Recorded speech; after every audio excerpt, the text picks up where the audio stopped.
जब यानिस ने देखा कि काले रंग की वो मीनार पूरी तरह से बर्बाद हो गई, तो उसने गुरूर भरी हंसी के साथ ध्रुवांश की तरफ देखना शुरू किया।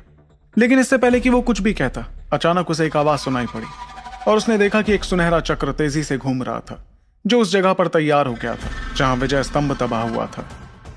वो चक्र तैयार होते ही बिजली की रफ्तार से यानिस पर हमला करने के लिए आगे बढ़ने लगा, जिसे देखते ही वो हड़बड़ाकर चेतना शक्तियों को सामने इकट्ठा करने लगा। जब उसकी ताकतवर चेतना शक्तियां उस सुनहरे चक्र से टकराई, तो वो चक्र एक झटके में तबाह हो गया। और तब यानिस ने कहा, चाहे तू कोई भी पैतरा क्यों ना आजमा ले ध्रुवांश, मेरी इस शक्ति के सामने तेरी ताकत बेहद कमजोर है। पर एक बार फिर यानिस के चेहरे का रंग बदलने लगा जब उसे एक बड़ी ही अजीब दहाड़ सुनाई पड़ी और आसमान में सुनहरी रोशनी इकट्ठा होने लगी। वो रोशनी देखने में किसी जाल जैसी लग रही थी, जिसके बीच से एक विशालकाय सुनहरा हाथी बाहर आने लगा। वो सुनहरा हाथी आगे बढ़ते हुए यानिस की शक्तियों को कमजोर करने लगा, जो महसूस करते हुए यानिस ने कहा, यह तो एक चेतना जाल है। यानिस देख पा रहा था कि आसमान में दिखता सुनहरा जाल असल में एक चेतना जाल था, जिसकी ताकत समझने पर यानिस को पता चला कि वो चेतना जाल किसी तृतीय चेतना जाल से थोड़ा ही कम शक्तिशाली था। ये महसूस करते ही यानिस ने हैरत भरी आवाज में कहा, क्या इसका मतलब ये कमबख्त ध्रुवांश तीसरे पड़ाव का परम चेतक बनने वाला है? ये कैसे मुमकिन है? चाहे कुछ क्यों ना हो, आज मैं इसे हरा कर रहूंगा। उसकी आंखों में दिखती हैरानी अजीब सी बेरहमी में बदल गई और खूंखार इरादे के साथ वो हरे रंग की चेतना शक्तियों से एक बहुत बड़ा हाथ तैयार करने लगा। वो बड़ा सा हरे रंग का हाथ जाकर तेजी से आगे बढ़ते सुनहरे हाथी से टकराया, जिससे टकराते ही वो सुनहरा हाथी आगे ही नहीं बढ़ पाया।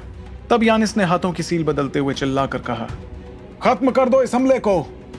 और उसके इतना कहते एक जोरदार आवाज सुनाई पड़ी और हरे रंग के हाथ ने उस सुनहरे हाथी को तबाह कर दिया। जब उसने ध्रुवांश का वो हमला भी नाकाम कर दिया, तो उसने खूंखार इरादे के साथ ध्रुवांश की तरफ देखा और चेतना शक्तियों का बवंडर तेजी से घुमाना शुरू कर दिया। लेकिन ध्रुवांश के चेहरे पर अभी भी परेशानी नहीं दिख रही थी।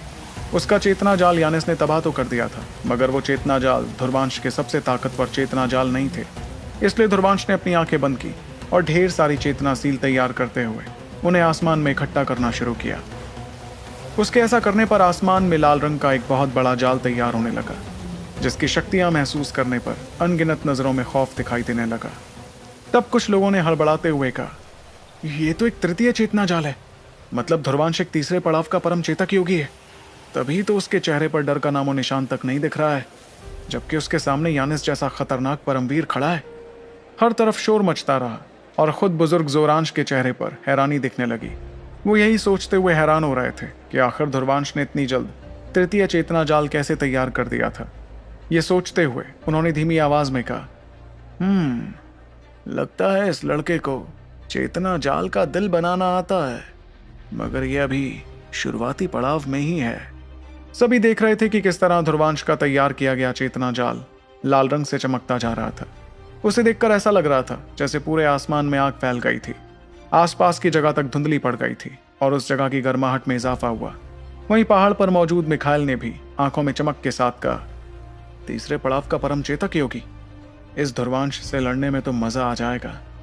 अगर ये यानिस से इतनी जल्द हार जाता तो मुझे बहुत अफसोस होता।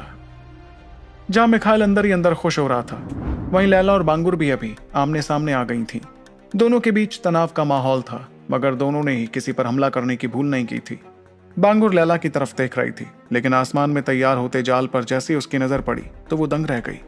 उससे पहले लग रहा था कि ध्रुवांश को हराने में यानिस को जरा भी मेहनत नहीं करनी पड़ती, लेकिन अब वो समझ गई थी कि मुकाबले का अंत इतनी आसानी से नहीं होने वाला था। इस दौरान लैला ने भी आसमान में दिखते विशालकाय जाल को देखा, जिसे देखकर वो मुस्कुराने लगी। इस मुस्कुराहट के साथ ही उसने धीमी आवाज में कहा, मैं जानती थी ध्रुवांश, ये दिन जरूर आएगा। अनगिनत निगाहों के सामने यानिस के चेहरे पर सावधानी दिखने लगी जब उसने उस चेतना जाल को तैयार होते हुए देखा। लेकिन फिर यानिस ने चिल्लाते हुए कहा, तो क्या हुआ अगर तू तृतीय चेतना जाल तैयार करने में कामयाब हुआ है ध्रुवांश? अगर तुझे लगता है कि तू इसे तैयार कर मेरी ताकत की बराबरी कर सकता है, तो ये सिर्फ तेरी नासमझी होगी। पर ध्रुवांश के चेहरे पर एक मुस्कुराहट थी और उसने यानिस की बात को नजरअंदाज किया। वो अपने हाथों की सील बदलने लगा और तब आसमान में तैयार हुआ विशाल काय जाल तेजी से चमकता दिखाई दिया।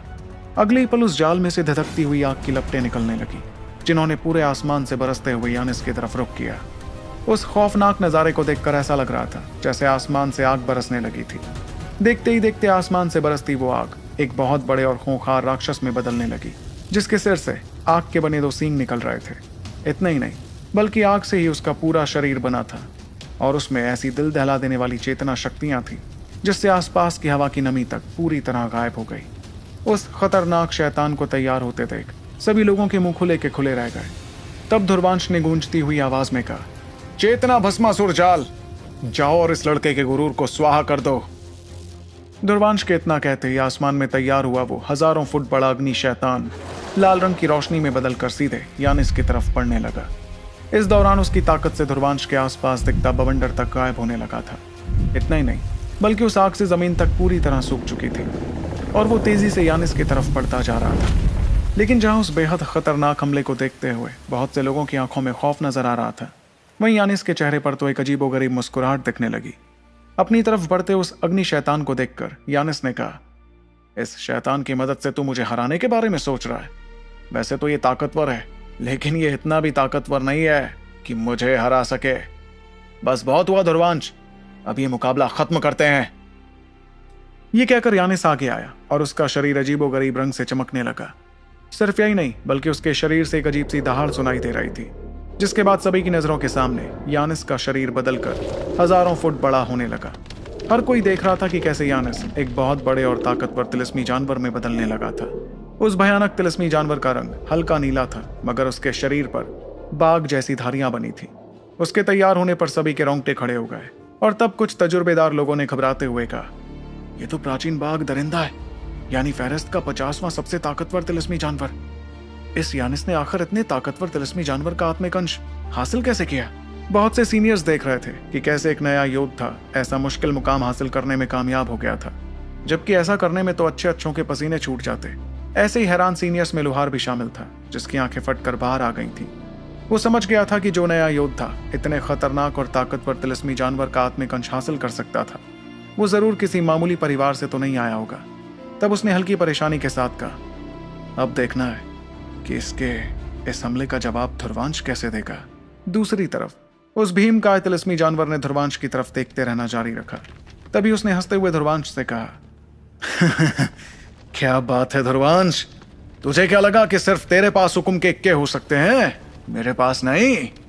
अब देख कि मैं कैसे तेरे इस चेतना जाल और तेरी जीतने की उम्मीद को तबाह करता हूं। यानिस महसूस कर पा रहा था कि उसकी शक्तियां अचानक से बहुत ज्यादा बढ़ गई थी। देखा जाए तो वो अपने एक ही हमले में किसी परमवीर को बहुत बुरी तरह जख्मी कर सकता था। ऐसे में धुरवांश जैसे दिव्यमान की तो बात ही करना बेकार था। जोर जोर से हंसते हुए उस बाघ जैसे तिलिस्मी जानवर ने अपने पंजे से अग्नि शैतान पर जोरदार हमला किया। आसमान में वो दोनों जैसे ही टकराए तो दिल दहला देने वाला धमाका सुनाई पड़ा। उस बाघ जैसे तिलिस्मी जानवर की ताकत के सामने अग्नि शैतान तक रुक गया था। इसके बावजूद यानिस भी पीछे होने लगा, क्योंकि उसे भी उस अग्नि शैतान की ताकत से झटका लगा था। मगर एक पल बाद उस बाघ ने अपनी पूंछ की मदद से अग्नि शैतान पर किसी चाबुक की तरह हमले करने शुरू कर दिए। वो हमले बहुत ही ज्यादा खतरनाक थे और इतने तेज हो रहे थे कि उनसे बचना भी बेहद मुश्किल होता जा रहा था। देखते ही देखते उस बाघ ने अपने पंजों में चेतना शक्तियां भरकर अग्नि शैतान पर होते हमलों को और ज्यादा ताकतवर बना दिया। उसके बाद उस बाघ ने जोरदार दहाड़ के साथ एक मुक्का दिया, जिससे वो खतरनाक अग्नि शैतान पीछे चला गया। फिर अनगिनत लोगों की नजरों के सामने जैसे उस पर एक मुक्के का हमला हुआ तो वो विशाल का अग्नि शैतान दरारों से भरकर तबाह हो गया। सभी ने देखा कि वो शैतान आग के लाखों टुकड़ों में बिखर गया। इससे सभी को साफ हो गया कि प्राचीन बाघ दरिंदे का रूप लेते ही यानिस की शक्तियां बहुत ही ज्यादा बढ़ गई थीं। चोटी पर मौजूद मिखाइल भी उस हमले को देखकर काफी हैरान हो गया। तब उसने धीमी आवाज में कहा, माना कि ये यानिस है काफी शातिर, लेकिन इसकी ताकत भी कम तो हरगिज नहीं है। इतने में थोड़ी दूर खड़ी बांगुर ने मौके का फायदा उठाकर लैला से कहा, धुरवांश ये मुकाबला हारने वाला है और साथ ही बहुत बुरी तरह जख्मी भी होने वाला है। ऐसे में क्या तुम यहाँ खड़े खड़े ये नजारा देखती रहोगी? अगर मैं तुम्हारी जगह होती ना तो जाकर उसकी मदद करती। पर उसके इस तरह उकसाने पर लैला ने अपना सर हिलाते हुए कहा, तुम मेरी जगह पर हो ही नहीं सकती, क्योंकि मुझे पता है कि धुरवांश इतनी जल्दी हारने तो नहीं वाला। लेकिन लैला की बातों में झलकते यकीन को महसूस कर बांगुर काफी हैरान हुई। उसे समझ ही नहीं आ रहा था कि ऐसे मुश्किल हालात में भी लैला को धुरवांश की काबिलियत पर इतना ज्यादा यकीन कैसे था। तब बांगुर ने आ भरते हुए कहा, अगर ऐसी बात है तो मैं भी देखती हूँ कि तुम्हारा धुरवांश इस मुश्किल हालात से कैसे बाहर निकलता है। दूसरी तरफ धुरवांश के उस बेहद ताकतवर हमले को नाकाम कर यानिस जोर जोर से हंसने लगा। अब जो कि ध्रुवांश का वो तृतीय चेतना जाल तक तबाह हो गया था, इसलिए यानिस को पता था कि ध्रुवांश के सारे हुक्म केक के खर्च हो गए थे। तब उसने ध्रुवांश की तरफ देखकर हिकारत भरी आवाज में कहा, अब तेरी बारी है ध्रुवांश, लोगों को हैरान करने की। यानिस की आंखों में झलकते इरादे से साफ हो गया था कि वो ध्रुवांश को बेइज्जत कर वो मुकाबला जीतना चाहता था। ध्रुवांश को पैरों तले कुचलने से बेहतर यानिस के लिए फिलहाल कुछ नहीं था। फिर धीरे धीरे यानिस आगे बढ़ने लगा और उसके शरीर की नीले रंग की चमक भी बढ़ती गई। उस पहाड़ जैसे दरिंदे के सामने ध्रुवांश किसी चींटी से भी छोटा लग रहा था।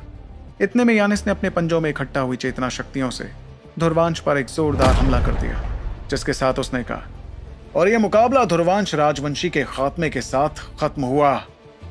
वो हमला बहुत तेजी से हुआ था और उसे देखकर सभी की सांसें थम गई थी, बल्कि वहां से काफी दूर खड़े समर और बाकी योद्धाओं के चेहरों का रंग सफेद पड़ गया था। वो महसूस कर पा रहे थे कि यानिस के उस हमले में किस कदर जानलेवा शक्तियां मौजूद थी, बल्कि वो हमला आसानी से किसी शुरुआती परमवीर की जिंदगी तक खत्म कर सकता था।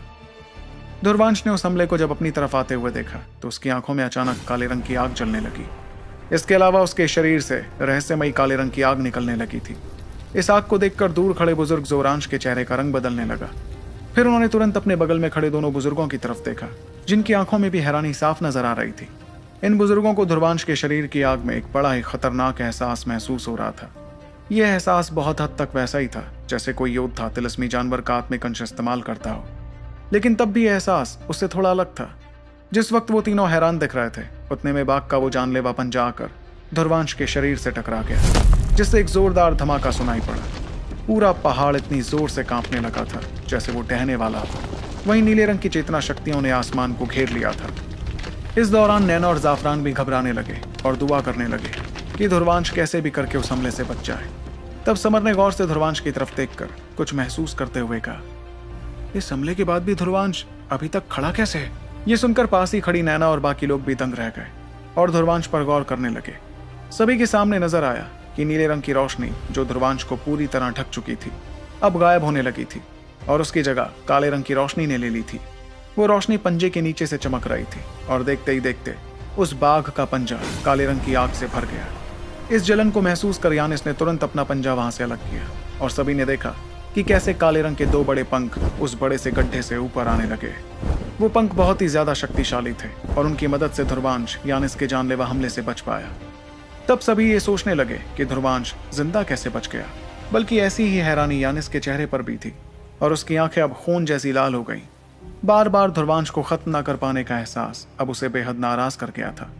इतने में उसने अपनी नाराजगी काबू कर ध्रुवांश पर एक बार फिर पंजे से हमला कर दिया। इस बार उसने अपने पंजे में और ज्यादा शक्तियां भरी थी, लेकिन ध्रुवांश ने अपने पंख फड़फड़ाने शुरू किए और वो अपनी जगह से तुरंत गायब होकर 1 किलोमीटर दूर दिखाई देने लगा। ऐसा करते वक्त वो लगातार अपने हाथों की सील बदलता जा रहा था, जिससे उसके शरीर से निकलती काले रंग की आग चमकने लगी। इतना ही नहीं, आसपास की कुदरती शक्तियों में उथल पुथल मच गई थी और हर कोई देखने लगा कि कैसे ध्रुवांश काले रंग के धुएं में घिर गया था, मगर साथ ही उसका शरीर बदलते हुए एक रहस्यमय